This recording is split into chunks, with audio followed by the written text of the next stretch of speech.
I stumbled across an air check from Steve Gallen, and Oh, Wildman Steve. yeah, Wildman Steve. WWCO in Waterbury. It's about 22 minutes. Wildman Steve, he was in 4 movies. Really? Yeah, he starred in, well, he started out with a thing called Ain't That Just Like a Honky. Oh, that's funny. That was in 1976. He was in a movie called The Guy from Harlem in 77, and then a thing called Petey Wheatstraw. And then he was in a movie called The $6,000 and it's the N-word. Oh, really? They had an alternate name for that movie because obviously, they call it Super Soul Brother.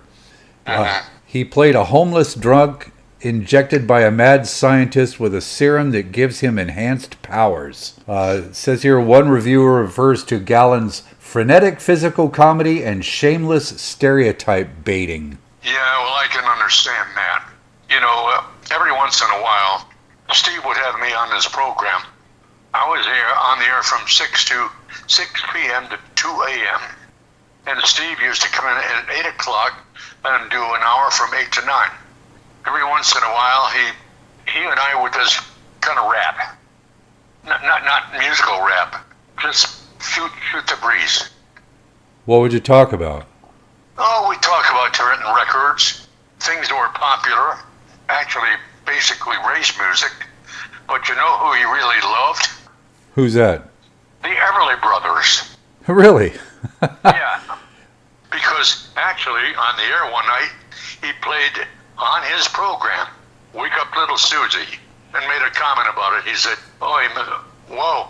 He said, got to tell the brothers about that.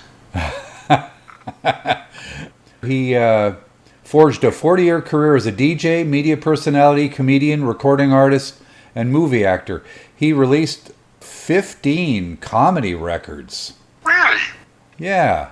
He was born in 25. He died in 2004 at the age of 78. She's not very old. He used to own a bar/lounge called the Sportsman Club in Waterbury. And, of course, they used to cater to basically the black trade. I went there one time just to see what it was like. And it was really a nice place.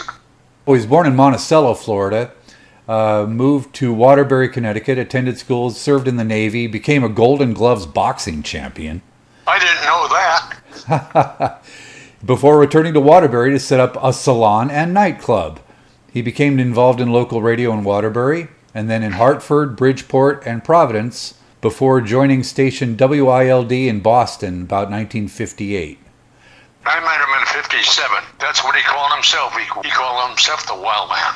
What can you tell me about your time at WWCO with Wildman Steve? Well, like I say, every night at about 7:45, he would come up. We were on the 6th floor, and sometimes he'd come alone, and sometimes he would have a entourage. He's a funny guy. You mean people hung out with him? Oh, yeah. He was a very popular guy. He was quite a guy.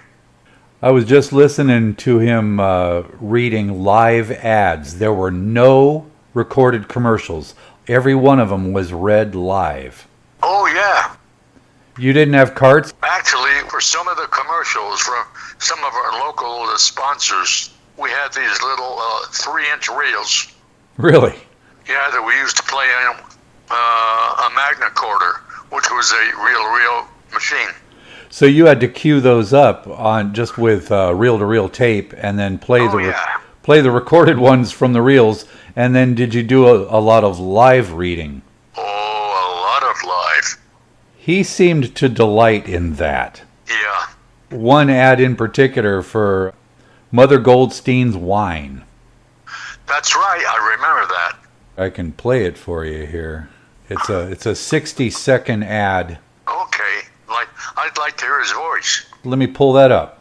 And I'm going to tell you something that I really like, something I'm real crazy about. It's Mother Goldstein, New York State 100% kosher wine. Man, that's what I call a good wine, and it's good all the time. Matter of fact, that wine really sends me, and I'm talking about Mother Goldstein fine 100% New York State kosher wine. Other wines may imitate, but only Mother Goldstein originate that natural flavor. So when friends see that label on the table, they know that you cared enough to get the very best by test. Mother Goldstein wine, so smooth through your throat, so mellow when you swallow, and a full quart only costs you $1 lonely.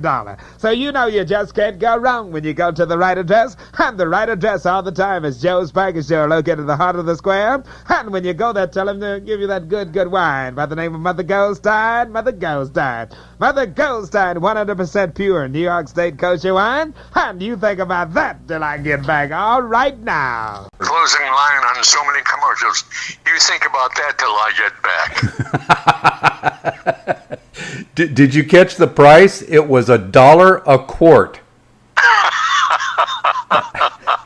Well, hey, that's 1957. 1 quart will cost you $1 lonely, he said. The good old days, Mike. And he also used to plug his club every night. Oh, if you really? want a good time, come to the Sportsman's Club in Uptown Waterbury. Is that what it was called? The Sportsman's Club. Did you ever go there? I was there one time. Very nice place. What happened there? Was it live music? Well, I was there during the daytime. No, there was no live music when I was there. Were they serving food or what? Food and booze. Was it like the Dexter Lake Club where you were the only white guy there? Yeah, pretty much. It was called the Sportsman Club, and it was in downtown Waterbury? I believe it was north of the city limits. And it was like a bar restaurant. Yeah. And how long did you work with Wildman Steve? Well, from 57 to 58. He looks pretty sharp dressed in this picture. Oh, he was a very sharp dresser. Excellent. Thank you very much. You bet.